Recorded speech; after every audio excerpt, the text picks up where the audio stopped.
Welcome back to Tarot Page Philippines. Gawin natin ng energy check para po sa may mga sun, moon, at rising sign na Taurus. So, if you're new, subscribe, like, and share. And readings are for guidance purposes. Use your free will wisely. Gamit natin yung clue card ni Sakura. Okay, so Taurus, this is for you.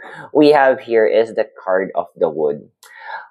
Well, sa series dyan, isa sa pinaka-gentlest card na na-capture ni Sakura, willingly na sumama, is a card of the wood. Medyo naging excited lang siya doon sa part na yon nung sumabay si card of the rain. So, andoon kasi na, yes, you are following the process set by the universe. Pero, andun kasi siguro kulang, pangit ng term ko, pero kulang sa dilig ng emotion.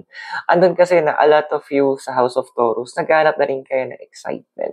Naghanap din kayo ng pupunan yung ibang part ng life nyo in terms of emotional satisfaction. So, pinapalala sa'yo ng card of the wood na wala namang masamang tumanggap ka ng pagmamahal ng mga tao sa paligid mo. Wala namang masama na mag-receive ka ng mga regalo o andoon ng compliments mula sa mga tao sa paligid mo. Kasi deserve mo din naman yun eh. Alam mo naman you did a great job at everybody deserves to be loved, diba? So, andoon na i-open mo rin yung heart mo in receiving. Hindi tayo dapat puro giving. This is a world kung saan balance ang lahat, kung saan give and take din dapat.